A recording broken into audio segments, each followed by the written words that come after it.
বাংলার এক ছোট্ট গ্রামে থাকত রহিমদের ছোট্ট পরিবার। টাকার অভাব ছিল, কিন্তু ভালোবাসার অভাব ছিল না।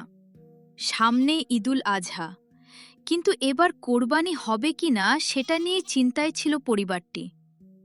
রহিম মাঠে খেলছে আর তার বাবা গাছের পাশে বসে চিন্তা করছিল কিভাবে কোরবানির টাকা জোগাড় করা যায়।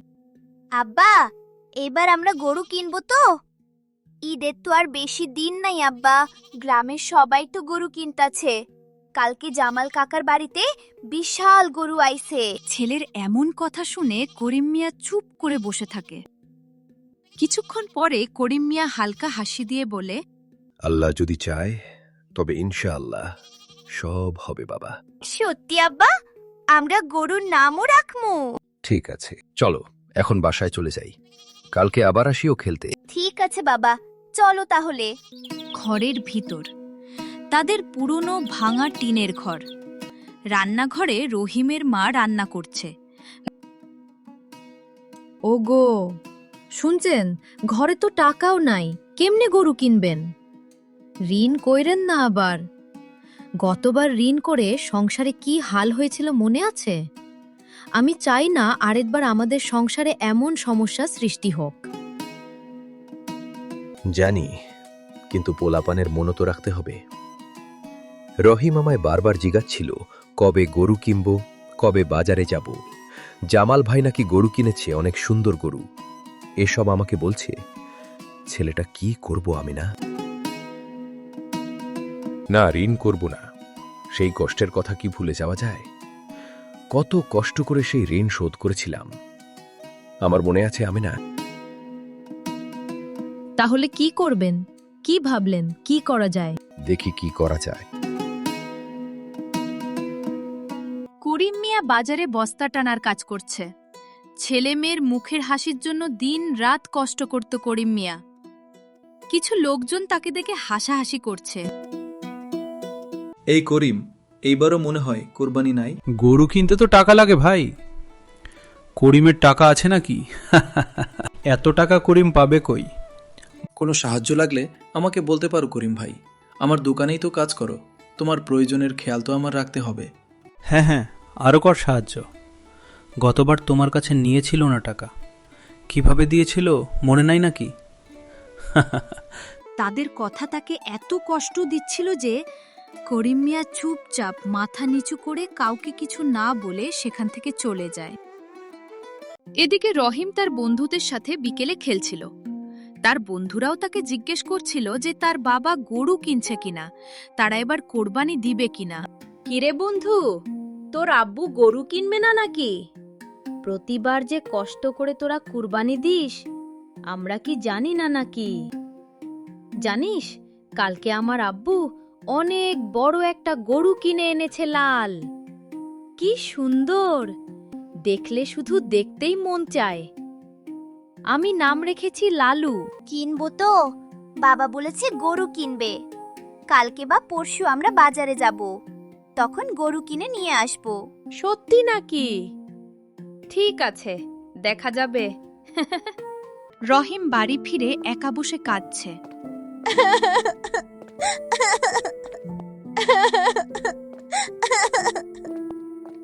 কি হয়েছে ভাইয়া, তুমি কাঁদছো কেন? কেউ কি কিছু বলেছে তোমায়? না, কেউ কিছু বলেনি আমায়। তুই যা এখান থেকে।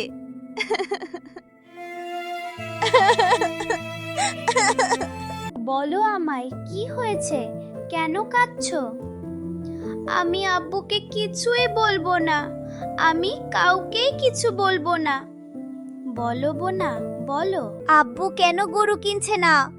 আমার কোন কিছু ভালো লাগে না। আমার বন্ধুর বাবা গরু কিনেছে, লাল রঙের, দেখতে অনেক সুন্দর, নাম লালু। আমরা কবে গরু কিনবো মিম? গরু তো কিনবে বলেছে, তুমি এত ভেঙে পড়ছো কেন? আমরা কালকেই গরু কিনতে যাব, তুমি চিন্তা করিও না। তোমাকে কাঁদতে দেখলে অনেক রাগ করবে। এখন তো একটু শান্ত হও। রহিমের কান্না যেন কিছুতেই থামছিল না, সে কেঁদেই যাচ্ছিল। রাতে সবাই খেতে বসেছিল মেঝেতে। রহিমের মা সবাইকে খাবার বেড়ে দিচ্ছিল। এমন সময় দরজায় কে জানি আওয়াজ করে উঠল।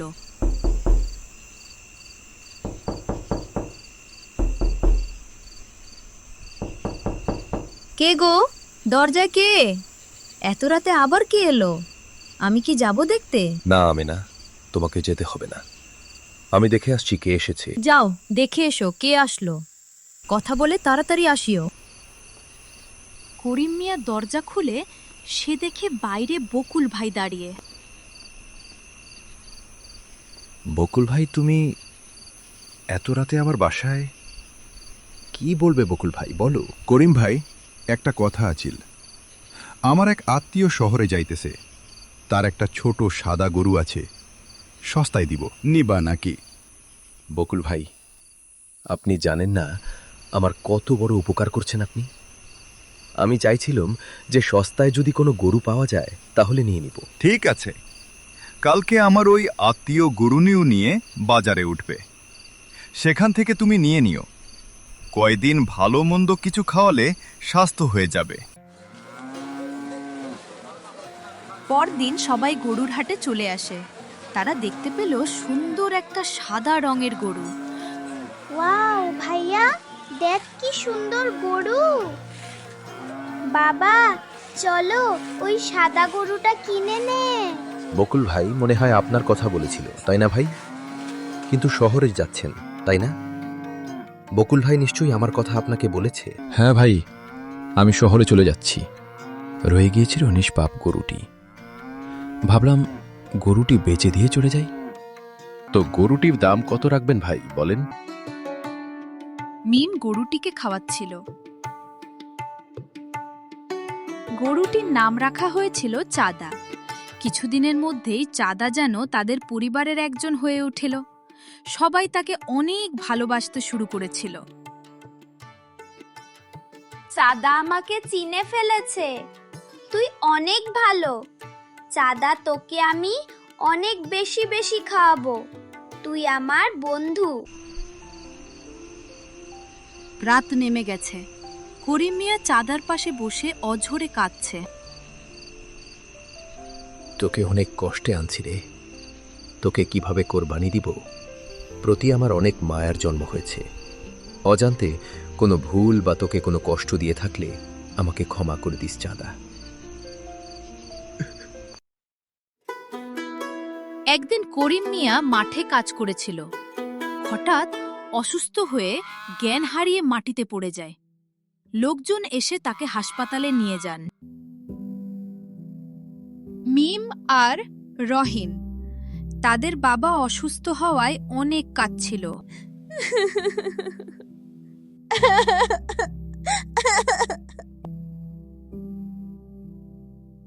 আব্বা, আব্বা, তোমার কি হয়েছে আব্বা? তুমি কি আর বাঁচবে না বাবা? আমার কিছুই হয় নাই বাবা। রহিম, তুই ঈদের কোরবানি থামাইস না। আমার কিছু যদি হয়ও তুই মসজিদের ইমামকে নিয়ে কোরবানি দিস। ওগো, তুমি এমনে কেন বলছো? আল্লাহ সব ঠিক করে দিবে। তুমি তাড়াতাড়ি সুস্থ হয়ে যাবে ইনশাআল্লাহ। তুমি কোন চিন্তা করো না। আব্বা, তোমার কিছু হইব না। হাসপাতালে ডাক্তাররা তোমায় সুস্থ করে দিবে।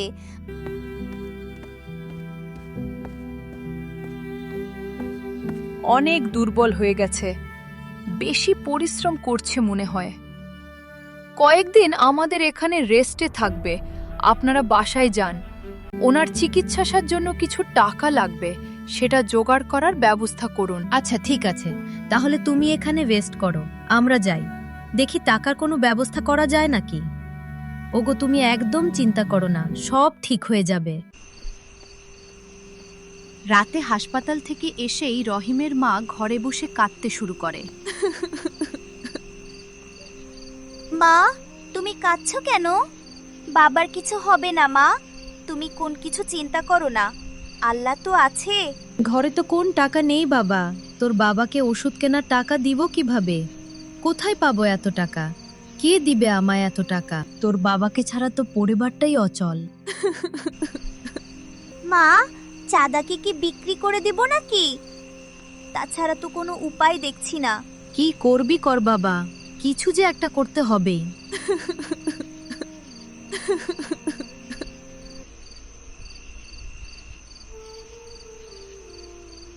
রাতে গরুর পাশে বসে রহিম অঝরে কাঁদছে।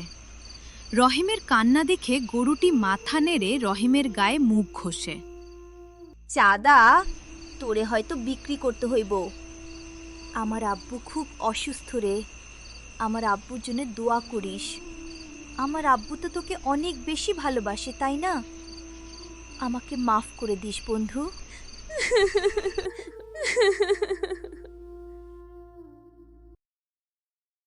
পরদিন সকালে রহিম বাজারে কাজ করছে, বস্তা বহন, দোকানদারকে বিভিন্ন কাজে সাহায্য করা। তার কাজ করা দেখে দোকানদার তাকে বলল, রহিম, এই বয়সে কাজ করতে এসেছো কেন? আর তোমার আব্বু কই? তুমি কি ভারী বস্তাগুলো তুলতে পারবে? তোমার বয়স হচ্ছে পড়ালেখা করার, কাজ করার এখনো বয়স হয় নাই বাবা। কি করব কাকা? বাবা তো অসুস্থ। বাবা হাসপাতালে আছে। বাবা চিকিৎসার জন্য অনেক টাকা লাগবে।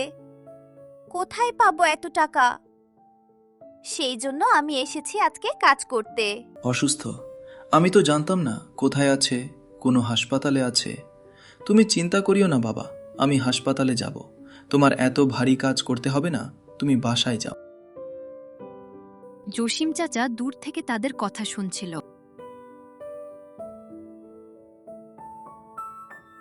রহিম, দাদু তুমি কেন কাজে এসেছো? তোমার বাপের চিকিৎসার জন্য টাকা লাগবে, তুমি আমাদের তো বলতে পারতে। আমরা মুরব্বীরা তো আছি।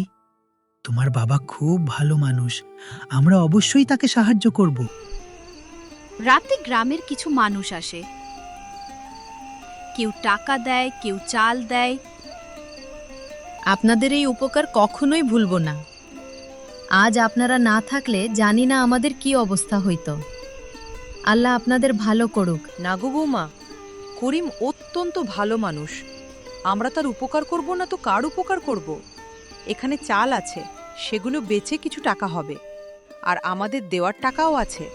সব টাকা মিলিয়ে করিমের চিকিৎসা করিও। ঠিক আছে আম্মা। রহিমরা সবাই হাসপাতালে যায় তার বাবার সাথে দেখা করতে। রহিম কেঁদে কেঁদে বলছে, আব্বা, তুমি বাসায় ফিরবা ইনশাআল্লাহ। আল্লাহ আমাদের পাশে দাঁড়িয়েছে গো আব্বা। তুমি চিন্তা করিও না, আর কিছু দিনের মধ্যেই তুমি সুস্থ হয়ে যাবে। তুমি জানো না, গ্রামবাসী সবাই আমাদের পাশে দাঁড়িয়েছে। তারা সবাই আমাদের টাকা দিয়ে সাহায্য করেছে গো রহিমের বাপ। ইনশাআল্লাহ আব্বা, ইনশাআল্লাহ। ঈদের আগে রাত পুরো গ্রাম জুড়ে বইছে ঈদের আনন্দ। বাচ্চারা খেলছে আনন্দে, নাচছে, বাজি ফুটাচ্ছে। দূরে বাজছে তাকবীরের শব্দ।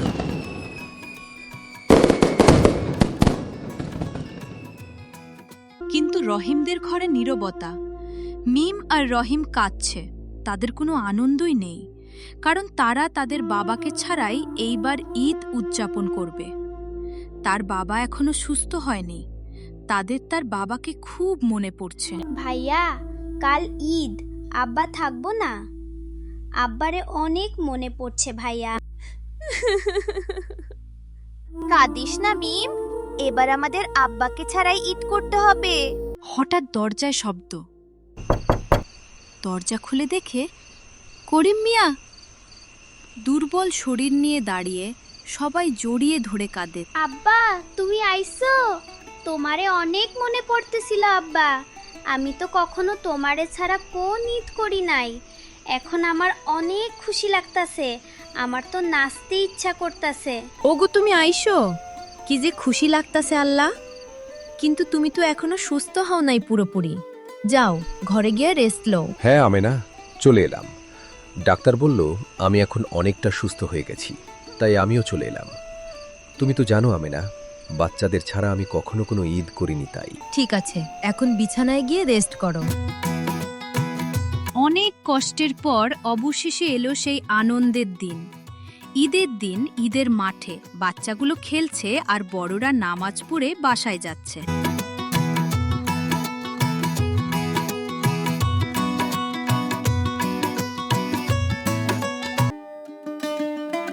কোরবানির আগে চাঁদা গরুর পাশে দাঁড়িয়ে রহিম সে কেঁদে কেঁদে বলছে, তুই আমাদের অনেক সুখ দিছিস। কয়েকদিনে তুই আমার খুব ভালো বন্ধু হয়ে গেছিস। চাঁদা, তোকে কোরবানি দিতে মন চাইছে না চাঁদা? কোরবানি মানেই হলো ত্যাগ বাবা।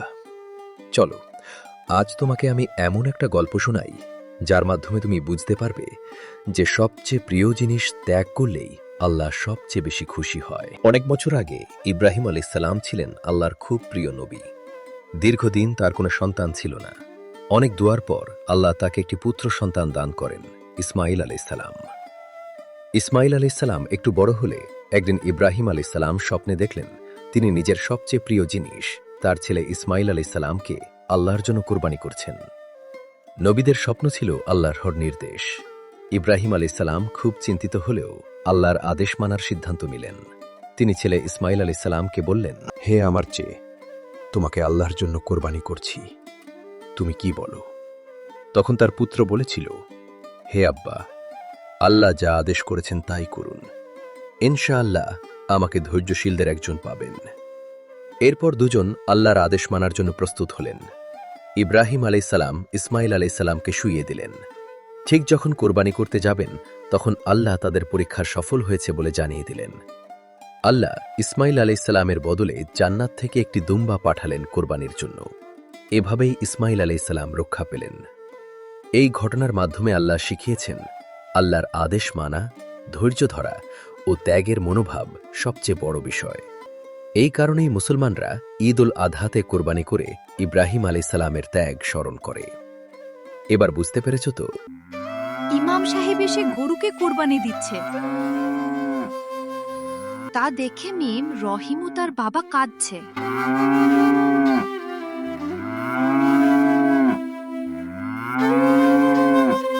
আল্লাহু আকবার। মাংস 3 ভাগ করা হয়। 1 ভাগ নিজের জন্য রাখে আর 2 ভাগ গরিব অসহায়দের দেওয়ার সিদ্ধান্ত নেয়। রহিম, চলো বাবা, এই মাংসগুলো আমরা গরিব অসহায়দের দিয়ে আসি। বড় ব্যাগ নিয়ে আসো। ঠিক আছে বাবা, আমি অনেক বড় ব্যাগ নিয়ে আসছি।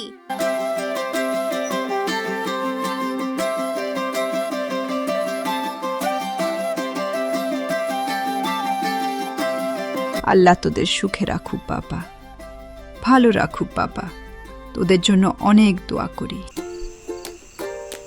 রাতে সবাই একসাথে খাচ্ছে।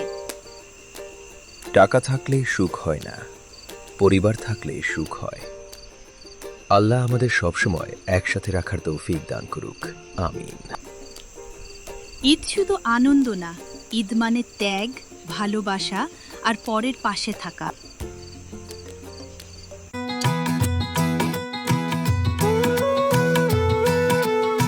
আজকের গল্প এখানেই শেষ।